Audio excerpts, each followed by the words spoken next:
Hi friends, welcome to Sanu's kitchen. இன்னைக்கு நம்ம சனூஸ் கிச்சன்ல என்ன பார்க்க போறோம்னா ரொம்ப ஈஸியா சிம்பிளா செய்யக்கூடிய ஒரு ஸ்வீட் ரெசிபி தான் பார்க்க போறோம். ரொம்ப பாரம்பரியமான ஹெல்த்தியான ஒரு ரெசிபி. ஈவினிங் ஸ்நாக்ஸ்க்கு பிள்ளைங்களுக்கு ரொம்ப பிடிக்கும் இந்த ரெசிபி. வாங்க இது எப்படி பண்றதுன்னு பார்க்கலாம். இதுக்கு தேவையான இன்கிரீடியன்ஸ் என்ன அப்படிங்கறதை நம்ம பார்த்துட்டு வந்துருவோம். இப்போ நம்ம சுயத்துக்கு தேவையான இன்கிரீடியன்ஸ் என்னன்னு பார்த்துருவோம். இங்கே நான் கடலைப்பருப்பு ஒரு 200 கிராம் கடலைப்பருப்பை நல்லா ஒரு 1/2 hour ஊற வச்சு எடுத்து வச்சிருக்கேன். அதுக்கப்புறமா ஒரு 150 கிராம் மைதா மாவு நான் எடுத்து வச்சிருக்கேன். தேங்காய் துருவல் கொஞ்சமாக எடுத்துக்கலாம். ஒரு 3 ஏலக்காய் எடுத்துக்கலாம்.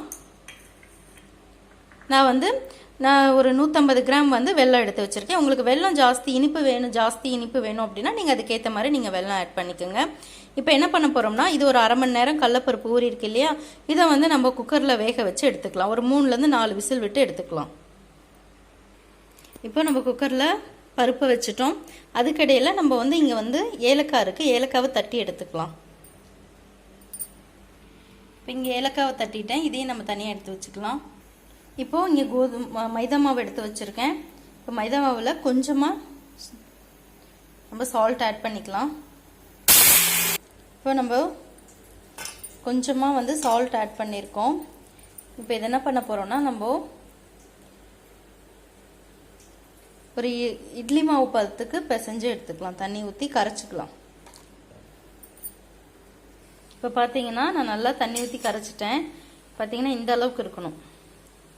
அப்போ தான் நம்ம கடலைப்பருப்பை நம்ம இதில் டிப் பண்ணி போடும்போது நம்மளுக்கு லேயர் நல்லா கோட்டிங் நல்லா நிற்கும்.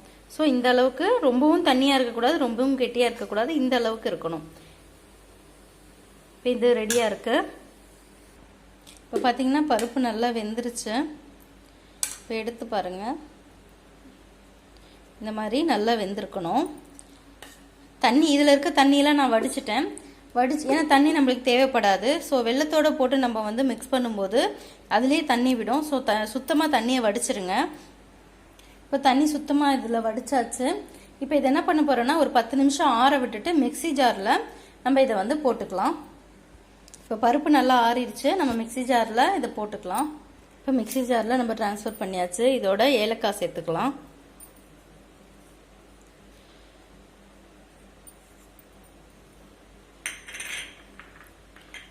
அதுக்கப்புறமா இங்கே நான் வெல்லம் எடுத்து வச்சுருக்கேன். இந்த வெல்லத்தை இதோட ஆட் பண்ணிக்கலாம். இப்போ இதை வெல்லத்தையும் கடலைப்பருப்பு ஏலக்காய் 3த்தையும் ஆட் பண்ணியிருக்கோம். இதை ஒரு பல்ஸ் இல்லை 2 பல்ஸ் மட்டும் விட்டு எடுங்க, அது போதும்.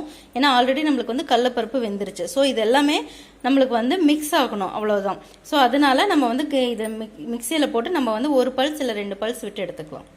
இப்போ பார்த்தீங்கன்னா நான் 1 பல்ஸ் 2 பல்ஸ் தான் விட்டு எடுத்திருக்கேன்.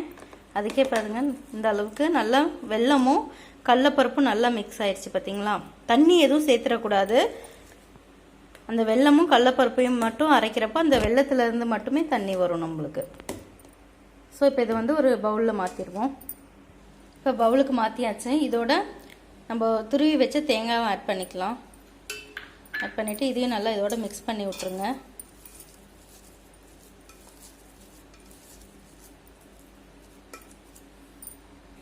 இப்போ தேங்காவோட நல்லா மிக்ஸ் பண்ணி எடுத்தாச்சு. இப்போ உங்களுக்கு எவ்வளோ சைஸ்க்கு நீங்கள் இது பண்ணுறீங்க, உங்களுக்கு சுயம் வேணுமோ அந்த அளவுக்கு நீங்கள் உருட்டிக்கலாம்.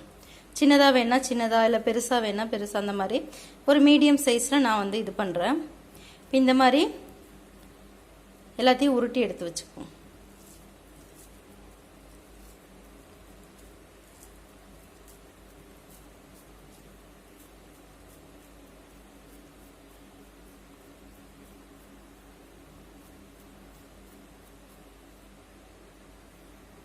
இப்போ இந்த மாதிரி தேவையான அளவுக்கு நீங்கள் உருண்டை பிடிச்சி வச்சுக்கோங்க. இப்போ இந்த பவுலை என்ன பண்ணணும்னா, நம்ம ஆல்ரெடி கரைச்சி வச்சோம் இல்லையா மைதா மாவு, அதில் டிப் பண்ணிக்கணும். டிப் பண்ணி எண்ணெயில் பொரிச்சு எடுக்கணும், அவ்வளோதான்.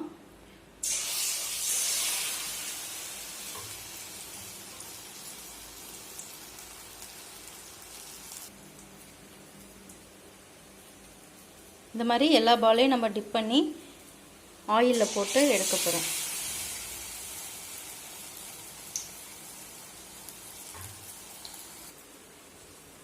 சரி, நான் எல்லாத்தையும் போட்டேன். இப்போ இது ஒரு பக்கம் நல்லா வேகட்டும், அதுக்கப்புறமா திருப்பி போட்டுக்கலாம்.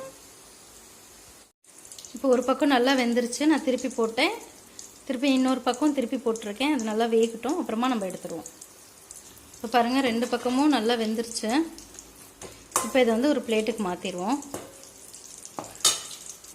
ஓகே ஃப்ரெண்ட்ஸ், அவ்வளோதான். ரொம்ப ஈஸியாக வீட்டில் இருக்க இன்க்ரீடியன்ட்ஸ் வச்சு நம்ம செய்யக்கூடிய ஒரு ஸ்வீட் ரெசிபி. ரொம்ப அழகாக இங்கே பாருங்கள், ரொம்ப கிரிப்ஸியாக நல்லா சாஃப்டாக இருக்குது. கண்டிப்பாக இதை வீட்டில் ட்ரை பண்ணி பார்த்துட்டு எப்படி வருதுங்கிறத எனக்கு கமெண்ட் பண்ணுங்கள். இந்த வீடியோ பிடிச்சிருந்துச்சுன்னா லைக் பண்ணி, ஷேர் பண்ணி, சப்ஸ்கிரைப் பண்ணுங்கள். பக்கத்தில் இருக்க பெல் பட்டனை மறக்காமல் கிளிக் பண்ணி விட்டுருங்க. திருப்பி இன்னொரு நல்ல ரெசிபியோடு உங்களை மீட் பண்ணுறேன். அது வரையும் tata, bye, see you friends.